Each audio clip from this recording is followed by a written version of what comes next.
Hi guys, I am Liz Strawbridge. I'm a family medicine doctor and an integrative medicine practitioner. And today I'm going to talk to you about habits. Habit sounds like a terribly boring word, but it's actually really important. In fact, it's so important we thought that we should do a video about it and present it early on in this journey because we're going to be asking you to shift a lot of your habits. And while it might seem like, oh, it's just food or sheer willpower, I can power through, what a lot of people notice during this process is that as they shift their habits, their sense of self and identity unwinds, and it can be disarming. And we think that it's really important for you to get the most out of this, to start to become aware of how habits have shaped who you are and how you can shift who you want to become by changing basic habits. So I'm going to give you a little bit of neuroscience. Essentially, when you do something over and over and over again, there's a pathway in your brain called a neural network that gets constantly triggered. And the more that that pathway is triggered, the stronger that impulse and that conduction becomes.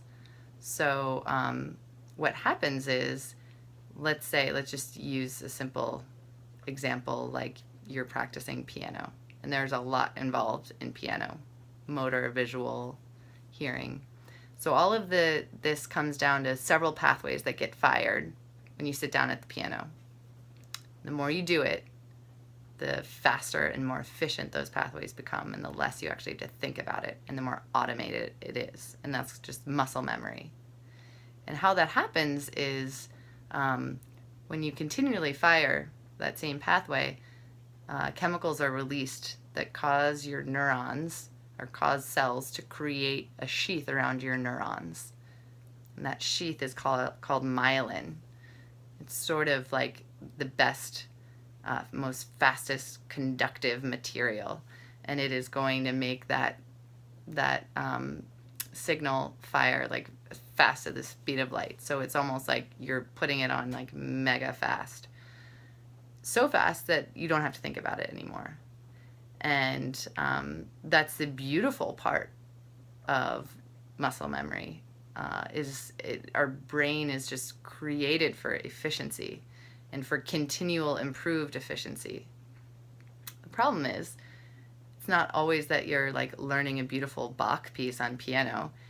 It does the same thing with bad habits. So the more you repeat an action, the stronger that myelin sheath becomes, and the faster that signal gets conducted. And it's so fast that you don't have time to actually make the decision not to do a particular habit. Or you do, but it takes a lot of intention and effort. I liken it to going on a hike. So you've arrived at Mount Washington, and you're destined and determined to get to the top of the mountain. And there you are. There's a beautiful sign, there's a parking lot, there's a well-trodden path. So you don't even have to think about it. You just park the car, you get out, you follow the path. And there might be 50, 100 people on the path ahead of you that came up from Massachusetts, talking loud, littering, really ruining the journey for you. But it doesn't matter. That's the easy path up, and that's the one that you're going to go. You don't think about it. You don't have to worry about getting lost or coming upon a snake. You just follow that path. You get to the top. Or early on, you notice there's this magical field of wildflowers and this beautiful, unadulterated way up. But there's no path. So that means you are going to have to bushwhack. And bushwhacking means you're probably going to get a bunch of scrapes, you're going to get thorns, you might get a tick, you might step on a snake, you might get lost, you probably have to take out a machete and cut down a bunch of trees to get through. So all of a sudden, this is a more difficult road, but it's giving you the experience that you're looking for. And the desired outcome of that hike was to be in the wild. And you had to choose the harder path initially to get there. But then, you come back to Mount Washington the next day and you do it again. And again, you choose the magical wildflower field path. And it's a little easier this time because now there's already some footprints. You've already taken out your machete. There's already roots down, and you can kind of just charge on up. It's a little bit easier. And then you come back the next day, and you're going to take that wild magical field path again.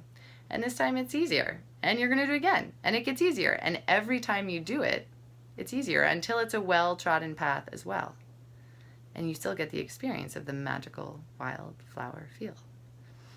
So that's the same thing with myelin. Yes, you might have some habits that you don't think are serving your best self right now. And it feels like it's going to be hard to change those patterns, and it will be initially. There is this wonderful sort of tea master, Chinese medicine doctor, Colin Hudon, who just said a perfectly easy, simple quote: discipline is only difficult until it becomes a habit. So when you're starting out to shift, to make a pattern shift, it's hard. It does require a little bit of willpower, intention, and effort. But the more you do it, the more it becomes automated, and the more the firing becomes efficient, and the less willpower, effort, and intention it will take. And eventually it will become a new habit, and you won't have to think about it. And the reason that this is so important, and I'm going to throw out another quote. Well, I'm going to throw out a bunch of quotes, but the next one I'm going to throw out is Gandhi. Because it's Gandhi.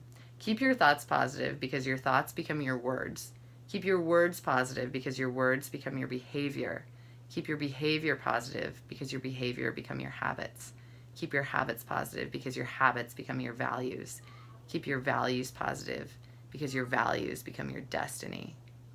And I just love that, because while it might sound depressing that our selfhood is just a sum of like neuronal firing, it's actually extremely liberating, because that means we have the power through neural plasticity to reshape the way our neural networks fire.